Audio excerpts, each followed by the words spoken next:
Good evening. It's so good to be with you here in Las Vegas, and I want to thank my friends Matt Brooks and Norm Coleman for inviting me here tonight. Gentlemen, it's great to see you. Thank you for everything that you do for the RJC and for our movement. A few months ago, I had the honor of spending several days in Israel. We toured some of the kibbutzim that had been devastated by the brutality of Hamas. We went as close to Gaza as they would allow us to go. We walked the grounds of the Nova Music Festival, and in Tel Aviv, we met with some of the families of the hostages. As we flew back to America, I had two key takeaways. Number one, the strength and dignity of the Jewish people. In the face of an unimaginable horror, the folks that we met were not just surviving, they were living. They were not just strong, they were resolute. And second, elections have consequences. On more than one occasion in Israel, I was approached by somebody who wanted to tell me their version of "we need Donald Trump back." This would have never happened if he were president. I heard it from waiters in restaurants, from the IDF soldiers that were protecting us, and everyday Israelis on the street. Strangers told me they were praying for President Trump to win and fear what will happen to Israel if he does not. I will never forget the moment that I became a Republican. It was January 20th, 1981, and I was a 12-year-old kid watching Ronald Reagan being sworn in as president when the news was announced that Iran was releasing 52 hostages who had been held for 444 days because they feared what they knew was coming once he was in office. When Ronald Reagan talked about peace through strength, it wasn't just a pithy campaign slogan. It was and is a true statement about how the world works. When America is weak, the world is a more dangerous place. When America is weak, our enemies are emboldened and our allies pay the price. More than any other issue, this election is about strength versus weakness. Will we have a strong southern border?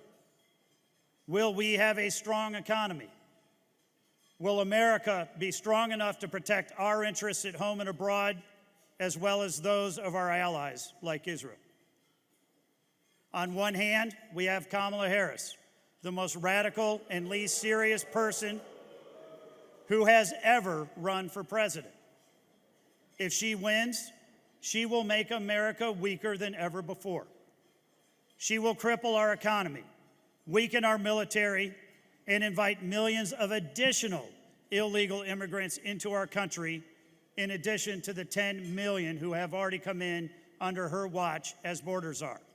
She will give them free health care, free tuition, and the right to vote. She will abandon Israel and her people, as we have already seen. Harris and Biden lifted the sanctions and gave Iran the money they needed to fund October 7th. That horrific day would never have happened without the actions of the Harris-Biden administration.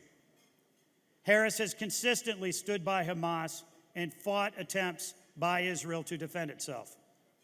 Harris has embraced the anti-Semitic protesters who spread vile hate on our college campuses even today.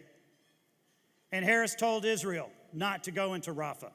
She's seen the maps, giving Hamas the ability to hold and ultimately execute 6 innocent hostages. On the other hand, we have Donald Trump. Donald Trump has demonstrated that he can and will shut down illegal immigration and end the scourge of fentanyl and migrant crime.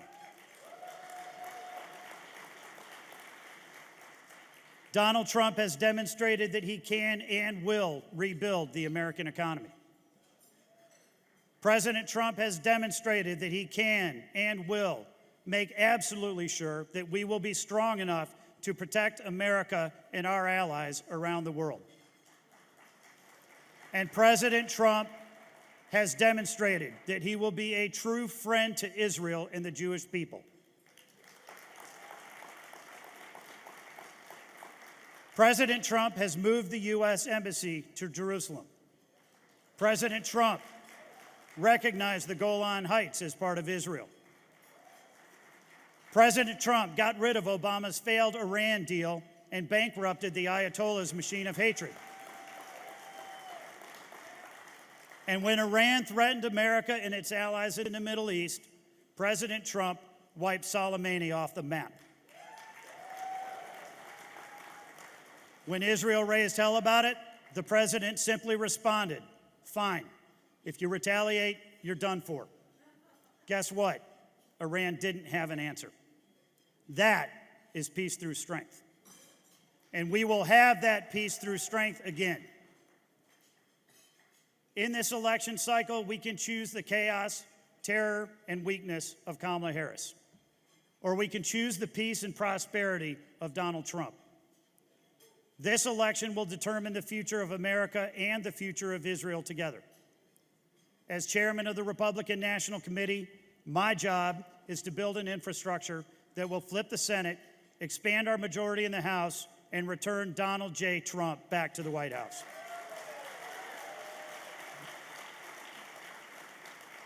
It is my job to get out the vote and protect the ballot. And at the RNC, we are working day in and day out to deliver on those goals. This election will be decided by a handful of votes in a handful of states. We know who those voters are, and we know what we need to do to get their vote. The work that we do over the next 62 days here in America will be felt in Israel for years to come. The doors we knock on and the lawsuits we file in a city like Las Vegas will reverberate thousands of miles away in cities like Jerusalem and Tel Aviv. At the RNC, we know that this is the most critical election of our lifetimes, and we are working all day, every day to win it.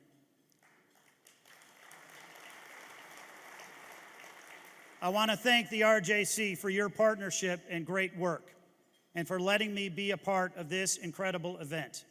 It is a true honor to be with you tonight. Thank God, bless you, bless America, and God bless Israel.